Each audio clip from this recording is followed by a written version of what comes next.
ओम शांति। आज है 30 अप्रैल 2023। आज हम सुनेंगे अव्यक्त बाप दादा की वाणी। रिवाइज कोर्स चल रहा है। जो वाणी 17 नवंबर 1994 को चली थी उसी को आज हम सुनेंगे।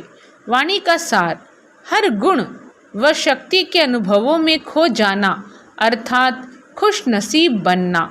हर गुण व शक्ति के अनुभवों में खो जाना अर्थात खुश नसीब बनना। आज प्यार के सागर बाप दादा अपने प्यार स्वरूप बच्चों से मिलन मना रहे हैं। आज प्यार के सागर बाप दादा अपने प्यार स्वरूप बच्चों से मिलन मना रहे हैं। बाप का भी प्यार बच्चों से अति है और बच्चों का भी प्यार बाप से अति है। ये प्यार की डोर बच्चों को भी खींच कर लाती है और बाप को भी खींच कर लाती है। बच्चे जानते हैं कि ये परमात्म प्यार कितना सुखदाई है। अगर एक सेकंड भी प्यार में खो जाते हो तो अनेक दुख भूल जाते हैं, सुख के झूले में झूलने लगते हो। ऐसा अनुभव है ना? बाप दादा देख रहे हैं कि दुनिया के हिसाब से आत्माएं कितनी साधारण हैं, लेकिन भाग्य कितना श्रेष्ठ है।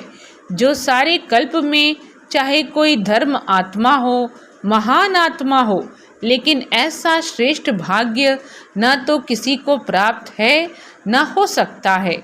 तो अति साधारण और अति श्रेष्ठ भाग्यवान बाप दादा को साधारण आत्माएं ही पसंद हैं।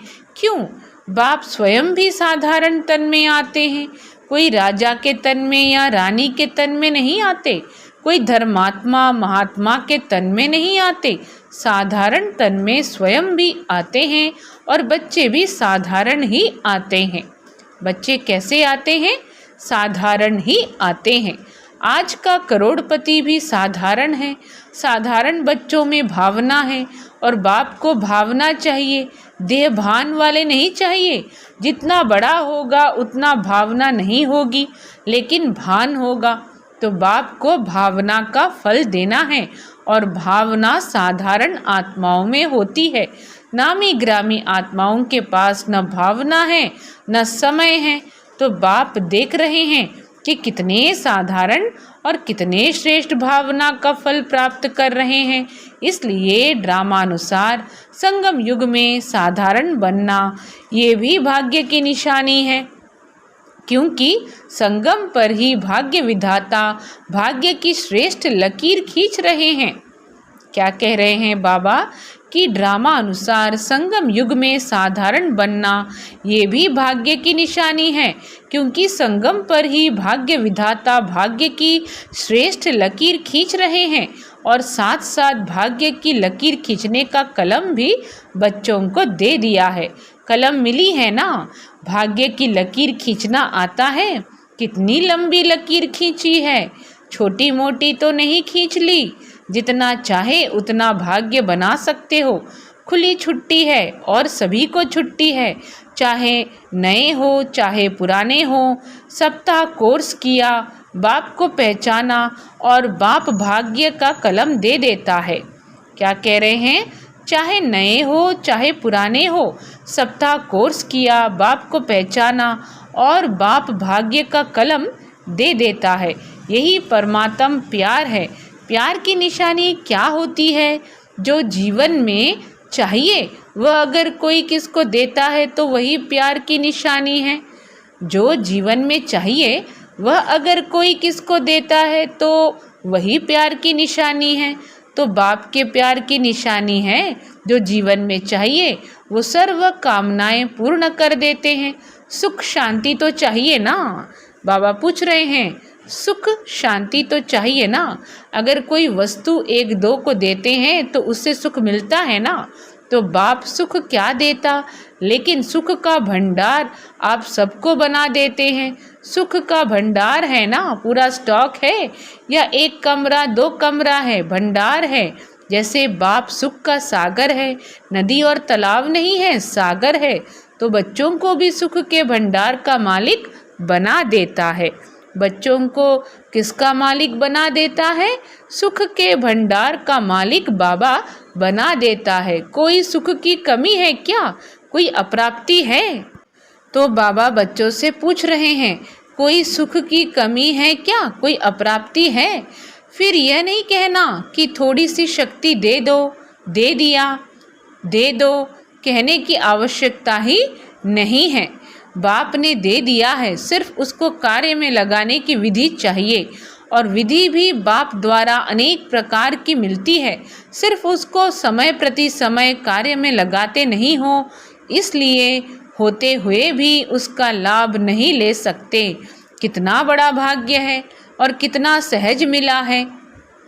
बाबा बच्चों को कह रहे हैं कि सब कुछ दे दिया है, बस उसे यूज़ करने की विधि आनी चाहिए। तो बाबा कह रहे हैं बाप ने दे दिया है, सिर्फ उसको कार्य में लगाने की विधि चाहिए, और विधि भी बाप द्वारा अनेक प्रकार की मिलती है। सिर्फ उसको समय प्रति समय कार्य में लगाते नहीं हो, इसलिए होते हुए भी उसका लाभ नहीं ले सकते। कितना बड़ा भाग्य है और कितना सहज मिला है। कोई मेहनत की है क्या? बाबा पूछ रहे हैं, कोई मेहनत की है क्या? एक टांग पर खड़ा तो नहीं होना पड़ा ना, या सेकंड के दर्शन के लिए क्यू में खड़े हो, ऐसे तो नहीं है ना। आराम से बैठे हो ना, नीचे भी फोम पर बैठे हो, आराम से ही सहज श्रेष्ठ भाग्य बना रहे हो। यह नशा है ना। सभी नशे से कहेंगे कि भाग्य विधाता हमारा है। जब भाग्य विधाता आपका हो गया तो भाग्य किसको देगा? तो हम सब क्या कहेंगे? सभी नशे से कहेंगे कि भाग्य विधाता हमारा है। जब भाग्य विधाता आपका हो गया तो भाग्य किसको देगा? भाग्य विधाता को अपना बनाया, अर्थात भाग्य के अधिकार को प्राप्त कर लिया। जिसको नशा है वो सदा यही अनुभव करते हैं कि भाग्य मेरा नहीं होगा तो किसका होगा, क्योंकि भाग्य विधाता ही मेरा है। इतना नशा है या कभी कभी चढ़ता है, कभी उतरता है। संगम का समय ही कितना छोटा सा है, और आप मेजॉरिटी तो सब नए हो। कितना थोड़ा समय मिला है, लेकिन ड्रामा में विशेष इस संगम युग की ये विशेषता है कि कोई भी नया हो या पुराना हो, नए को भी गोल्डन चांस है नंबर आगे लेने का। तो नयों में उमंग है, या समझते हो हमारे से आगे तो बहुत हैं, हम तो आए ही अभी हैं। बाबा सवाल पूछ रहे हैं नयों से कि तो नयों में उमंग है, या समझते हो हमारे से आगे तो बहुत हैं, हम तो आए ही अभी हैं। नहीं, ये खुली छुट्टी है, जितना आगे बढ़ना चाहें उतना बढ़ सकते हैं। सिर्फ अभ्यास पर अटेंशन हो। कोई कोई पुराने अलबेले हो जाते हैं, और आप नए अलबेले नहीं होना तो आगे बढ़ जाएंगे। तो आप नए अलबेले नहीं होना तो आगे बढ़ जाएंगे, नंबर ले लेंगे। नंबर लेना है ना, फर्स्ट नंबर नहीं, फर्स्ट डिवीज़न। फर्स्ट नंबर तो ब्रह्मा बाप निश्चित हो गए ना, लेकिन फर्स्ट डिवीज़न में जितने चाहे उतने आ सकते हैं। तो सभी किस डिवीज़न में आएंगे? सभी फर्स्ट में आएंगे तो सेकंड में कौन आएगा? बाबा सवाल कर रहे हैं कि सभी फर्स्ट में आएंगे तो सेकंड में कौन आएगा? माताएं किस में आएंगी? फर्स्ट में आएंगी। बहुत अच्छा, आना ही है। यह दृढ़ निश्चय भाग्य को निश्चित कर देता है। पता नहीं आएंगे नहीं आएंगे, पता नहीं आगे चलकर कोई माया आ जाए। माया बड़ी चतुर है, ऐसे व्यर्थ संकल्प कभी भी नहीं करना। जब मास्टर सर्वशक्तिमान साथ है, जब सर्वशक्तिमान साथ है तो माया तो उसके आगे पेपर टाइगर है। बाबा क्या है? सर्वशक्तिमान, और हम मास्टर सर्वशक्तिमान के साथ हैं। तो माया तो उसके आगे पेपर टाइगर है, इसलिए घबराना नहीं, पता नहीं का संकल्प कभी नहीं करना। मास्टर नॉलेजफुल बन हर कर्म करते चलो। मास्टर नॉलेजफुल बन हर कर्म करते चलो। साथ का अनुभव सदा ही सहज और सेफ रखता है। साथ भूल जाते हैं तो मुश्किल हो जाता है, लेकिन सभी का वायदा है कि साथ रहेंगे, साथ चलेंगे। यही वायदा है ना कि अकेले रहेंगे, अकेले जाएंगे। तो साथ का अनुभव बढ़ाओ, जानते हो कि साथ हैं, मानते भी हो, लेकिन फर्क क्या पड़ता है? जानते भी हो, मानते भी हो, लेकिन समय पर उसी प्रमाण चलते नहीं हो। माया का फोर्स, ये जो कोर्स है उसको भुला देता है। माया का फोर्स, ये जो कोर्स है उसको भुला देता है। लेकिन क्या माया बहुत बलवान है? वह बलवान है या आप बलवान हो? या कभी माया बलवान, कभी आप बलवान? आपकी कमज़ोरी माया है और कुछ नहीं है। आपकी कमज़ोरी माया बनकर सामने आती है। जैसे शरीर की कमज़ोरी बीमारी बनकर सामने आती है ना, ऐसे आत्मा की कमज़ोरी माया बन करके सामना करती है। तो न कमज़ोर बनना, न माया आनी है। लक्ष्य ही है माया जीत, जगत जीत। कितने बार विजयी बने हो, अनगिनत बार, फिर भी घबरा जाते हो। कोई नई बात होती है तो कहा जाता है नई बात थी ना, मुझे पता नहीं था इसलिए घबरा गए। लेकिन एक तरफ कहते हो अनेक बार विजयी बने हैं, फिर क्यों घबराते हो? बाप का प्यार ही ये है कि हर बच्चा श्रेष्ठ आत्मा बन राज्याधिकारी बने। प्रजा अधिकारी तो नहीं बनना है ना? बाबा सवाल पूछ रहे हैं, प्रजा अधिकारी तो नहीं बनना है ना? तो राज्य अधिकारी अर्थात हर कर्मेंद्रिय जीत। अगर अपनी कमजोरियों के ऊपर, मन बुद्धि संस्कार के ऊपर विजय नहीं तो प्रजा पर क्या राज्य करेंगे? अगर ऐसे राजे बने जो अपने ऊपर विजय नहीं पा सकते तो सतयुग भी कलयुग बन जाएगा। अगर ऐसे राजे बने जो अपने ऊपर विजय नहीं पा सकते तो सतयुग भी कलयुग बन जाएगा। इसलिए ये चेक करो कि मन बुद्धि संस्कार कंट्रोल में है। मन आपको चलाता है या आप मन को चलाने वाले हो? जब ये कंप्लेन करते हो कि मेरा मन आज लगता नहीं, मेरा मन आज भटक रहा है, तो ये मन जीत हुए। तो ये मन जीत हुए। आज मन उदास है, आज मन और आकर्षण की तरफ जा रहा है, आज मन और आकर्षण की तरफ जा रहा है। ये विजयी के संकल्प हैं। तो जो स्वयं पर विजय नहीं पा सकते हैं वो विश्व पर कैसे विजय प्राप्त करेंगे? इसलिए चेक करो कर्मेंद्रिय जीत, मन जीत कहाँ तक बने हैं। अगर फर्स्ट डिवीज़न में आना है तो इस लक्षण से लक्ष्य को प्राप्त कर सकते हो। अगर फर्स्ट डिवीज़न में आना है तो इस लक्षण से लक्ष्य को प्राप्त कर सकते हो। बाप दादा ने देखा कि बच्चे उमंग उत्साह में भी रहते हैं, ज्ञान की जीवन अच्छी भी लगती है, ज्ञान सुनना सुनाना इसमें भी अच्छे आगे बढ़ रहे हैं। लेकिन चलते चलते अगर कमज़ोरी आती है तो उसका कारण क्या है? विशेष कारण है कि जो कहते हो, जो सुनते हो, उस एक एक गुण का, शक्ति का, ज्ञान के पॉइंट्स का अनुभव कम है। मानो सारे दिन में स्वयं भी व दूसरे को भी कितने बार कहते हो? मानो सारे दिन में स्वयं भी व दूसरे को भी कितने बार कहते हो मैं आत्मा हूँ, आप आत्मा हो, शांत स्वरूप हो, सुख स्वरूप हो। कितने बार स्वयं भी सोचते हो और दूसरों को भी कहते हो। लेकिन चलते फिरते आत्मिक अनुभूति, ज्ञान स्वरूप, प्रेम स्वरूप, शांत स्वरूप की अनुभूति वो कम होती है। सुनना कहना ज़्यादा है और अनुभूति कम है। लेकिन सबसे बड़ी अथॉरिटी अनुभव की होती है, तो उस अनुभव में खो जाओ। सबसे बड़ी अथॉरिटी क्या होती है? अनुभव की होती है, तो उस अनुभव में खो जाओ। तो बाबा कह रहे हैं जब कहते हो शांत स्वरूप, तो शांत स्वरूप में स्वयं को, दूसरे को शांति की अनुभूति हो।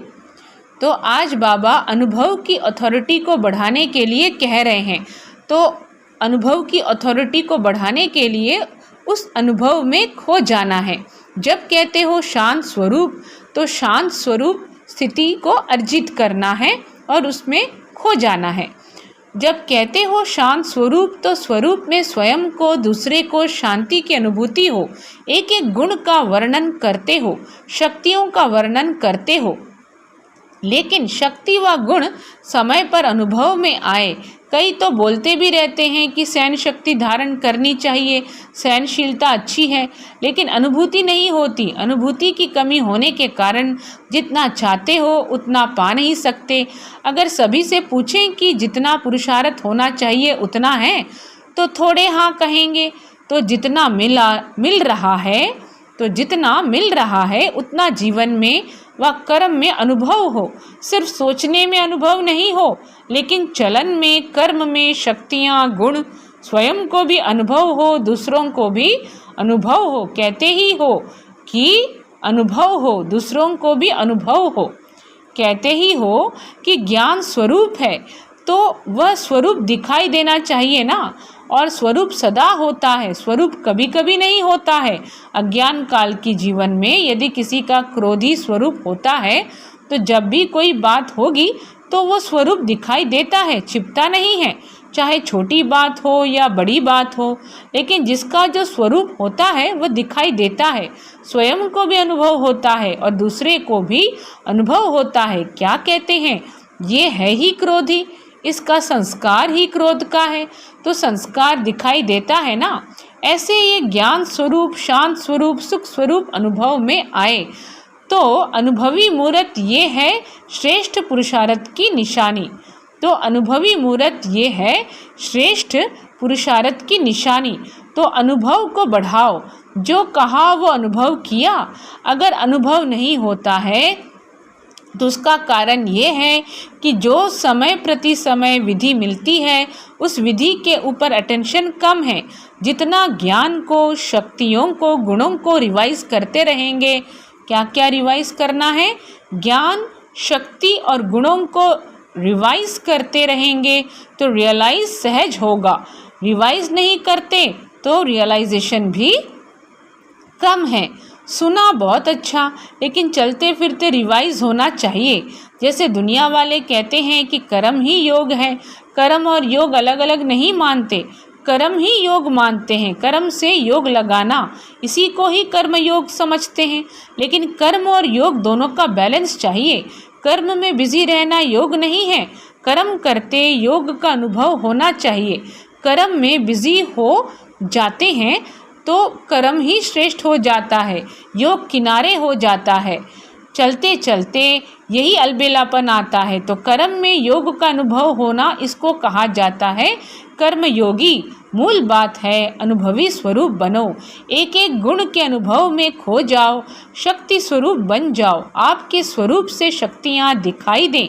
अभी भी देखो, अगर कोई में कोई विशेष शक्ति होती है तो उसके लिए कहते हो ये बहुत सहन शक्ति स्वरूप है, यह बहुत सहनशील स्वरूप है। क्या कह रहे हैं बाबा, अभी भी देखो, अगर कोई में कोई विशेष शक्ति होती है तो उसके लिए कहते हो ये बहुत सहनशील स्वरूप है, इसमें समाने की शक्ति बहुत दिखाई देती है। तो कोई में दिखाई देती है, कोई में नहीं, और कभी दिखाई देती है कभी नहीं, तो अटेंशन कम हुआ ना। तो हर शक्ति, हर गुण, हर ज्ञान की पॉइंट्स आपके स्वरूप में अनुभव करें, और वो तब होगा जब पहले स्वयं को अनुभव होगा। अगर स्वयं अनुभवी होगा तो दूसरे को उससे स्वतः ही अनुभव होगा। क्या कह रहे बाबा, तो हर शक्ति, हर गुण, हर ज्ञान की पॉइंट्स आपके स्वरूप में अनुभव करें, और वो तब होगा जब पहले स्वयं को अनुभव होगा। अगर स्वयं अनुभवी होगा तो दूसरे को उससे स्वतः ही अनुभव होगा, और जब अनुभव करते हो तो कितनी खुशी होती है। एक सेकंड भी अगर किसी गुण व शक्ति का अनुभव होता है तो कितनी खुशी बढ़ जाती है। और जब सदा अनुभवी स्वरूप होंगे तो सदा चेहरे पर खुशी की झलक, खुशनसीब की झलक अनुभव होगी। तो अनुभव को बढ़ाओ, विधि तो स्पष्ट है ना। अच्छा, सभी खुश नसीब तो हो ही, लेकिन विशेष खुशी मनाने आए हो तो सबको खुशी मिली है। बाबा पूछ रहे हैं, सबको खुशी मिली है, सब आराम से रहे हुए हो। मन आराम में है तो तन को आराम मिल ही जाता है, ये तो होना ही है। जितना स्थान बढ़ाएंगे उतना कम होना ही है, ये भावी है, उसको क्या करेंगे। और अच्छा है, रिहर्सल हो जाती है, जहाँ बिठाओ, जैसे सुलाओ, इसकी रिहर्सल हो जाती है। तो पट में सोना अच्छा है, पट राजा बन गए ना। शास्त्रों में तो पट रानी और पट राजा का बड़ा गायन है। आप तो बहुत सहज बन गए, कोई तकलीफ है। बाप दादा और निमित्त आत्माएं सोचती तो यही है कि सब आराम से रहें, लेकिन अगर ज़्यादा संख्या में भी आराम लगता है तो खुशी की बात है। जहाँ भी रहे हुए हो वहाँ खुश हो, जहाँ भी रहे हुए हो वहाँ खुश हो, कोई तकलीफ़ नहीं है। और बुलाएं, सिर्फ एक सूचना चली जाए कि जो आना चाहे वो आ जाए, तो क्या करना पड़ेगा? अखंड तपस्या करनी पड़ेगी। खुशी की खुराक खाओ और अखंड योग करो, फिर तो सभी आ सकते हैं। करेंगे, थक नहीं जाएंगे, भूख नहीं लगेगी, 7 दिन नहीं खाएंगे, 7 दिन खाना नहीं मिलेगा। बाप दादा ऐसा हट कराना नहीं चाहते, सहज योगी होना। बाबा ऐसे हट नहीं कराना पसंद करते हैं, क्योंकि बाबा कहते हैं हम क्या हैं? सहज योगी हैं। ये परमात्म मिलन कम भाग्य नहीं है, ये परमात्म मिलन का श्रेष्ठ भाग्य कोटों में कोई आप आत्माओं को ही मिलता है। यह कोटों में कोई आप आत्माओं को ही मिलता है। अच्छा, मिल लिया ना। भक्ति में तो जड़ चित्र मिलता है और यहाँ चैतन्य में बाप बच्चों से मिलते भी हैं, रुरिहान भी करते हैं, तो ये भाग्य कोई कम है? फिर भी आप सब लकी हो। समय की गति बदलती जाती है, अभी फिर भी आराम से बैठकर सुन रहे हो। आगे चलकर वृद्धि होगी, आगे चलकर वृद्धि होगी तो बदलेगा ना। फिर भी आप लकी हो, क्योंकि टू लेट के टाइम पर नहीं आए हो, लेट के टाइम पर आए हो, लेट के टाइम पर आए हो, तो सब खुश हो। अच्छा, चारों ओर के सर्वश्रेष्ठ भाग्य विधाता के भाग्यवान आत्माओं को सदा मनजीत जगतजीत के निश्चय और नशे में रहने वाले सदा हर गुण शक्ति और ज्ञान के अनुभवी आत्माएं, सदा बाप को साथ रखने वाले कंबाइंड स्वरूप आत्माएं, सदा श्रेष्ठ भाग्य की लकीर को सहज श्रेष्ठ बनाने वाले ऐसे अति समीप और श्रेष्ठ आत्माओं को बाप दादा का याद प्यार और नमस्ते। और हम रूहानी बच्चों की रूहानी बाप दादा को याद प्यार और नमस्ते। आज का वरदान, वाणी और मनसा दोनों से एक साथ सेवा करने वाले सहज सफलता मूर्त भव। वाणी और मनसा दोनों से एक साथ सेवा करने वाले सहज सफलता मूर्त भव। वाचा के साथ साथ संकल्प शक्ति द्वारा सेवा करना, यही पावरफुल अंतिम सेवा है। जब मनसा सेवा और वाणी की सेवा दोनों का कंबाइंड रूप होगा, तब सहज सफलता होगी, इससे दुगुनी रिजल्ट निकलेगी। वाणी की सेवा करने वाले तो थोड़े होते हैं, बाकी रेख देख करने वाले दूसरे कार्यों में जो रहते हैं उन्हें मनसा सेवा करनी चाहिए। वाणी की सेवा करने वाले तो थोड़े होते हैं, बाकी रेख देख करने वाले दूसरे कार्यों में जो रहते हैं उन्हें मनसा सेवा करनी चाहिए। इससे वायुमंडल योग युक्त बनता है। हर एक समझे मुझे सेवा करनी है तो वातावरण भी पावरफुल होगा और सेवा भी डबल हो जाएगी। स्लोगन है, सदा एक रस स्थिति के आसन पर विराजमान रहो तो अचल अडोल रहेंगे। सदा एक रस स्थिति के आसन पर विराजमान रहो तो अचल अडोल रहेंगे। अच्छा, सभी को ओम शांति।